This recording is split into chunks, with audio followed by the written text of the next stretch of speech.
Hi, it's Chris Watkin here from the Agents Together charity. I'm with Ben Brain, and we're on today's Winning Ways video, helping estate and letting agents with their business and their mental health issues. And today I want to talk about how estate and letting agents can focus on and stay committed to what's really important. Talk to me, Ben.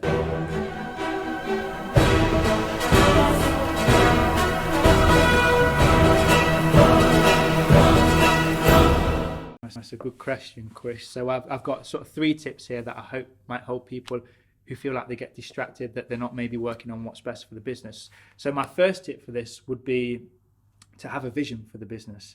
Have a 5-year, a 10-year plan. Have a clear mission of what you're hoping to achieve. And then when you have these new ideas, when you're presented with the latest shiny object, the latest technology, if it doesn't fit in, if it doesn't help move you towards working towards that end vision or end goal or whatever it may be, forget about it. Because ultimately you want everything aligning to push the team, the business, yourself towards that long-term vision that you've got. So my second tip for that would be actually taking time to reflect. And I think all of us are so busy nowadays. One day moves into the next, and before we know it, a week's passed, a month's passed, a year's passed, and we've not actually took a chance to step back and reflect on what's worked, what's not worked.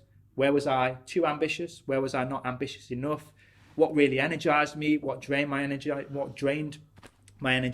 And if you can do that, every 90 days and really reflect back and make the necessary adjustments, it just keeps you laser focused. And again, moving towards that long-term vision and setting a great example to the rest of the business. My third tip would be working on what matters. I don't think it's a case of, having a real blueprint of what you're looking to do over the next 12 months, 2 years, 3 years, because so much can change in the space of 90 days. It's more about setting yourself up for success. So it's about the people that you surround yourself with.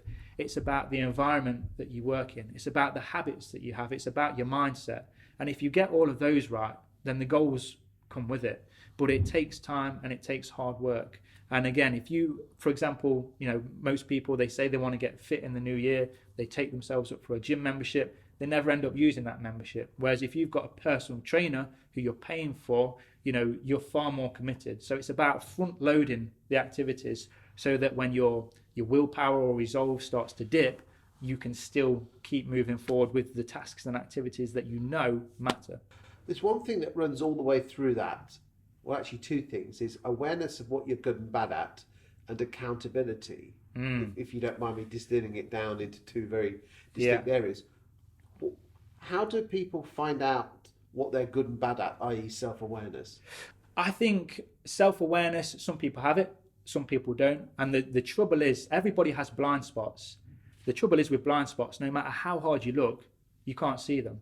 So there's a saying that if you want to go fast, go alone. If you want to go far, go together. So that the only answer to that is to get somebody on your team who can help you point these things out. Whether that's a business partner, whether that's a mentor that you go out and look for, or whether it's a coach, have somebody who can force you to step back, ask you the right questions so that you can identify these areas that you need to improve or change. What comes down to accountability, and that's where a coach comes in, because let's be frank, no one in your employed arena is going to be frank with you, because they're dependent on you for their wages, aren't they? Yeah, absolutely. And that's one of the troubles of being a business owner or somebody in a high position, is that you very rarely hear the truth. You hear what people think you want to hear is the truth. And I think as human beings, we are very poor at holding ourselves to account. So just by having somebody else to give you a nudge when you need it can be really useful. But again, going back to that setting yourself up for success, if you've put the mechanisms in place, the right environment, you surround yourself with the right people, that need to have somebody holding you to account drops and drops. It's interesting that you said, the phrase you used 2 minutes ago was a coach holding you accountable by asking the right questions. I found that fascinating, because some people think a coach gives them the answers. Well, that's, as part of my mentorship here at Agents Together, I'm an experienced estate agent. I'd like to think I'm quite an successful estate agency. You have 8 branches in Derbyshire. You do very well known in the East Midlands. Yeah, we won the Year Masters last year for the best residential sales estate agency in the country. So, the results speak for themselves. But for me, when I'm talking to my mentees, it's not about me giving them the blueprint, because everybody is unique. And what worked for one person, the likelihood is it's not going to work for somebody else. Understanding why it worked is important. But there's another quote, which is, he who has the problem has the solution.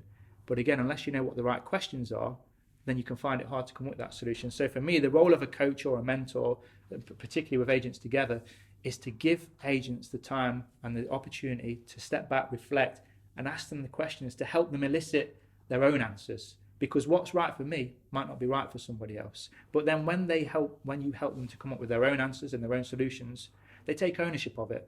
So it's now, instead of saying, Ben told me to do this, it's, right, I've come up with this is my idea, I'm going to take action on that now.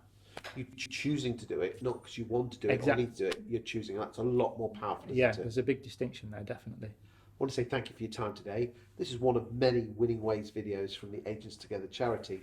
Please do check the rest of them out on the Agents Together YouTube channel and other social media platforms. Thank you, Ben, for your time today. It's been a pleasure, Chris. Thank you. Enjoyed it. Cheers. Thank you.